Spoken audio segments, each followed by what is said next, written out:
Assalamualaikum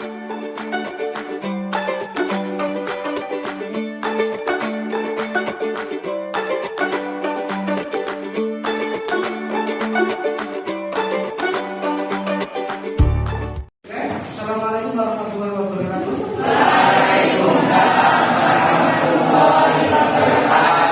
Oke, pada pembelajaran siang ini kita akan digunakan untuk kegiatan yaitu presentasi ya. Bagaimana kegiatan presentasi hari ini sudah kita simulasikan kemarin. Bagaimana tata cara presentasi yang baik itu seperti apa, dan sekiranya nanti yang maju ke depan atau yang presentasi itu sudah menguasai materi yang sudah saya sampaikan. Bisa dipahami semua ya? Oke, sebelum itu saya absen semuanya ya. Tanggal berapa ini? 18. Oke. Ahmad Khatib,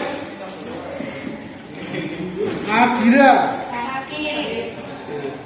Aditya, Alim, Arina, Awalina, Bayu, Clarissa, Jenny, Edana, Dani, Desi, Dwi, Lintang, Melinda, Mia, Adit, Nova, Fardan, Syarif, Nabil, Natasha, Nikita, Norma, Rahma, Radatun, Syarli, Cynthia, Sri, Toha, Tika, Feliana, Wahab, Yeni. Dan yang selanjutnya manfaat daripada presentasi di depan ini sekiranya bisa membantu kalian dalam hal pembelajaran selanjutnya, karena masih ada kaitannya dengan pembelajaran yang selanjutnya seperti itu. Terus saya harapkan lagi nanti audiens juga bisa memahami apa yang dipresentasikan oleh rekan-rekan kalian.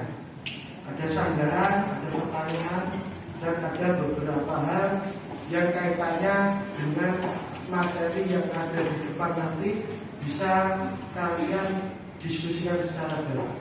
Seperti itu semuanya ya. Tuh. Dan juga untuk minggu depan kalian sudah mulai sudah mulai ujian sekolah, dan kalian tolong untuk bisa belajar dengan baik supaya hasil kalian itu dapat memuaskan. Bisa dibagi semuanya itu ya. Dan selanjutnya kelompok yang nanti maju adalah kelompok 5 yang berkaitan dengan kondisi ekonomi Indonesia setelah kemerdekaan. Itu saya terangkan sedikit sebelum kalian nanti maju. Kondisi ekonomi Indonesia awal kemerdekaan itu belum sesulit seperti hanya sekarang ini, karena intinya masalah ekonomi Indonesia pada awal-awal kemerdekaan itu masih relatif sulit. Kecenderungan faktor ekonominya juga masih relatif rendah, yang kaitannya dengan perkembangan negara Indonesia pada waktu itu masih istilahnya tahap pemulihan yang bahwa bangsa Indonesia ingin mencapai yang namanya negara berkembang. Bisa dipahami semuanya itu ya. Kalau sekarang ini memang jelas yang namanya ekonomi Indonesia sudah relatif berkembang dengan baik, dengan dibuktikan ada beberapa masyarakat yang sudah mencapai taraf ekonominya yang relatif baik. ada istilahnya menengah ke atas, ada menengah ke bawah, itu seperti itu. Dan selanjutnya bahwa yang namanya kondisi ekonomi Indonesia itu dipengaruhi oleh beberapa faktor. Salah satunya adalah faktor mikro dan faktor non mikro. Faktor mikro itu artinya bahwa Indonesia itu masih ada kaitannya dengan hal-hal UMKM dan lain-lain. Tahu kan arti UMKM? UMKM usaha apa itu? UMKM usaha menengah atau mikro apa? Usaha. Nah, itu. Terus ada perkembangan ekonomi Indonesia yang melatar belakangi di mana sebuah ekonomi bangsa itu menjadi kuat. Salah satunya dengan anak-anak Indonesia yang relatif dapat bersekolah dengan baik atau mencapai sekolah yang di atas rata-rata seperti itu. Itu salah satu perkembangan ekonomi di Indonesia faktornya. Beda dulu, beda sekarang. Sekarang kita lebih dimanjakan oleh beberapa fasilitas. Kalau dulu memang fasilitasnya masih terbatas seperti itu. Oke, bisa dipahami ya, itu singkatnya seperti itu. Dan nanti tolong yang ada di depan nanti khasnya suaranya yang relatif keras dan dapat dipahami oleh audiens. Paham semua ya itu ya? Dapat dipahami oleh audiens. Dan audiens tolong dapat memberikan pernyataan kalau memang kurang bisa dipahami, bisa ditanyakan. Oke, bisa kita mulai ya itu ya. Oke, kalau bisa kita mulai, tolong masing-masing kelompok berkumpul dengan kelompoknya masing-masing dan yang nanti maju bisa silakan di depan. Oke, paham ya semuanya ya? Kalau sudah paham, silakan masuk ke depan semua. Yang lainnya berkumpul dengan kelompoknya masing-masing.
Assalamualaikum warahmatullahi wabarakatuh.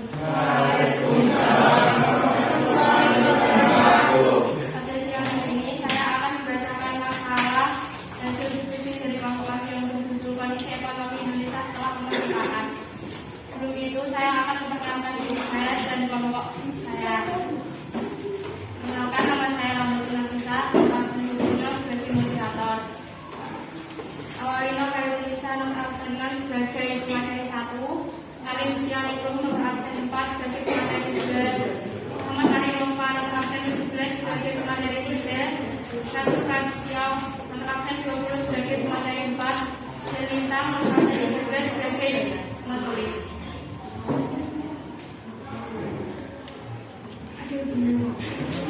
Selanjutnya materi akan disampaikan oleh rekan saya. Silakan pemateri. Sejarah perkembangan perekonomian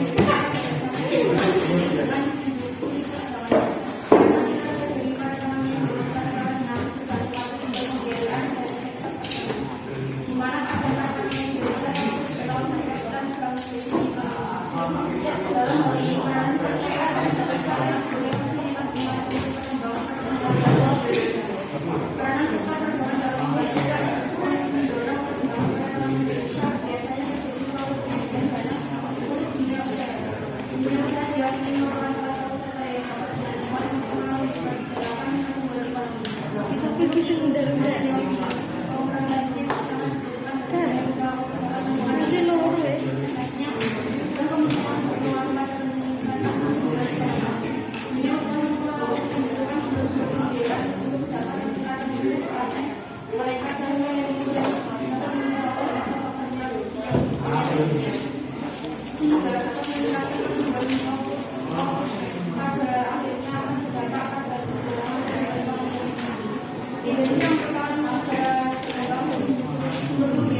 saat itu pula regulasi perbankan dilakukan mulai mendorong bank dalam mengisi dana dari masyarakat dan kemudian menyalurkannya kepada masyarakat yang membutuhkan modal adalah bentuk utama dari masa kebijakan deregulasi ini.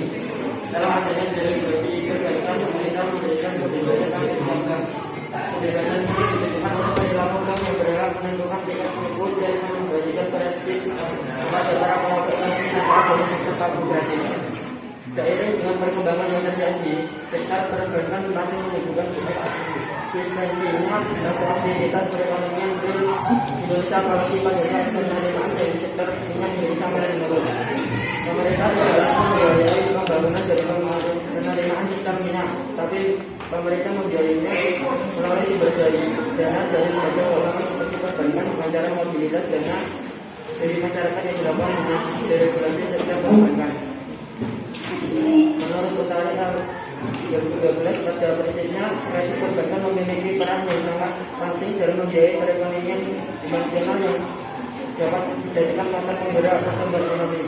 Karena dengan adanya kredit membuat sektor dunia usaha dapat melakukan investasi yang tidak dapat dilakukan menggunakan dana sendiri. Hal ini menunjukkan bahwa kondisi tersebut tidak lepas dari penanganan otoritas moneter dalam menjalankan kebijakan moneternya, yaitu melalui undang-undang saluran kredit. Dari tahun 2002 hingga tahun 2012, kredit untuk sektor dunia usaha misalnya total kredit diberikan untuk investasi dan modal kerja terus mengalami peningkatan dan begitu juga pada pertumbuhan ekonomi. Hal ini diharapkan bahwa dalam perekonomian Indonesia mungkin telah berjalan kebijakan moneter melalui transmisi jalur kredit. Pertumbuhan kredit oleh bank umum yang diberikan pada sektor dunia usaha mengalami peningkatan dan juga diikuti oleh peningkatan pada pertumbuhan suku yang dalam peningkatan produksi oleh indeks produksi industri. Ekonomi transmisi kebijakan moneter ini keluar dari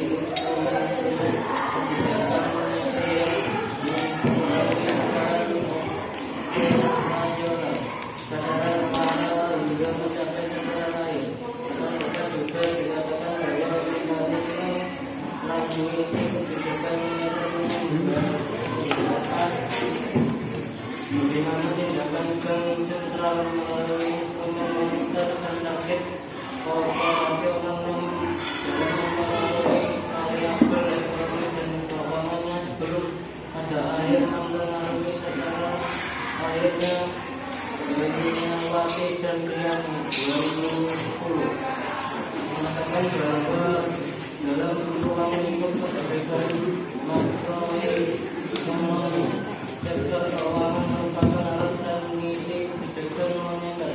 Ini berarti jika terjadi shock pada sektor keuangan, maka shock tersebut juga akan mempengaruhi efektivitas kebijakan moneter. Materi sudah kami sampaikan, silahkan jika Materi sudah kami sampaikan, silahkan jika teman-teman ada pertanyaan atas sanggahan. Mohon untuk disampaikan. Oke, cukup.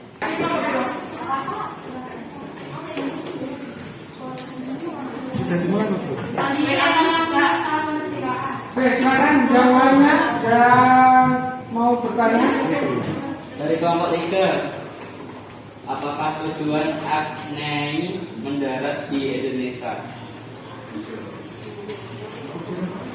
Apakah tujuan AF NEI? Apakah tujuan Agni mendarat di Indonesia? Oke, cukup.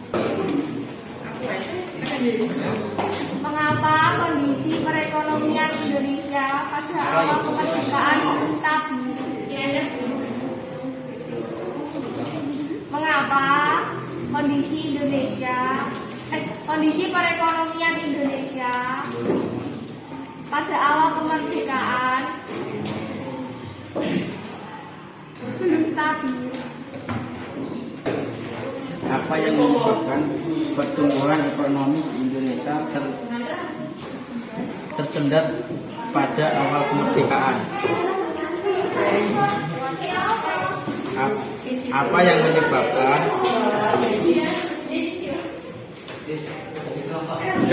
apa yang menyebabkan pertumbuhan ekonomi di Indonesia tersendat pada awal kemerdekaan?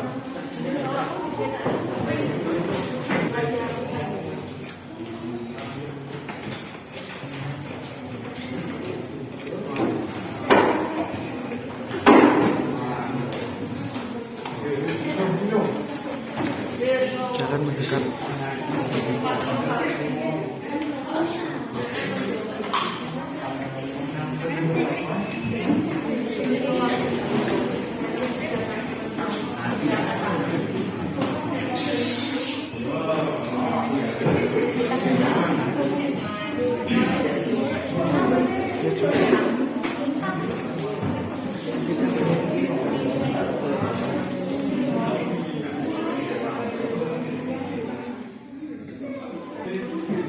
Oke, silakan kelompok yang lainnya memberikan sanggahan atau tanggapan dari kelompok yang sudah mempresentasikan tadi.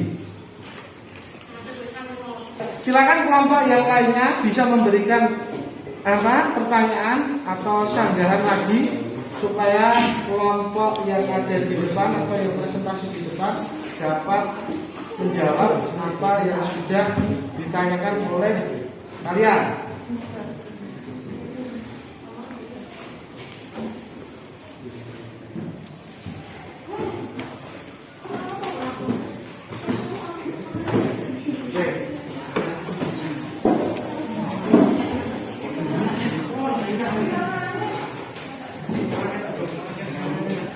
Pertanyaan dari kelompok 3 yaitu, apakah tujuan Agni mendarat di Indonesia? Jawaban dari kami adalah menerima penyerahan diri, melucuti dan mengembalikan pasukan Jepang di Indonesia ke negaranya, membebaskan tahanan Jepang yang ditawan oleh pasukan Jepang. Apakah jawaban dari kami ada yang kurang? Silakan teman-teman memberi sanggahan.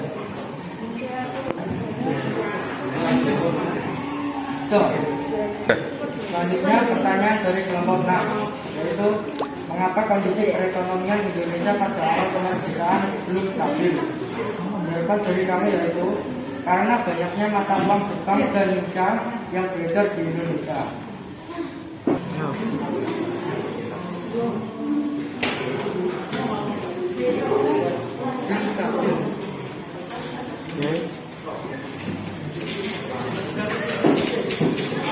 Kesimpulan dari makalah kami, ulasan singkat di atas mengidentifikasikan bahwa Indonesia mendorong pertumbuhan perekonomian mereka melalui pemberian kredit. Terlihat bahwa pemerintah Indonesia menggunakan kredit perbankan sebagai pendukung untuk mencapai tujuan perekonomian Indonesia. Artinya jika dilihat dari mekanisme transmisi apa yang digunakan oleh otoritas moneter Indonesia dalam mewujudkan tujuan tersebut, dapat diketahui bahwa mekanisme transmisi kebijakan moneter di Indonesia telah dilakukan melalui saluran kredit, di mana pemerintahan Indonesia telah melakukan mekanisme transmisi kebijakan moneter melalui instrumen langsung seperti menghapus sistem kartu kredit dan menggunakan instrumen tidak. Demikian presentasi dari kelompok kami. Kalau ada salah mohon maaf. Gitu kan? Demikian presentasi dari kelompok kami. Kalau ada salah mohon maaf. Assalamualaikum warahmatullahi wabarakatuh.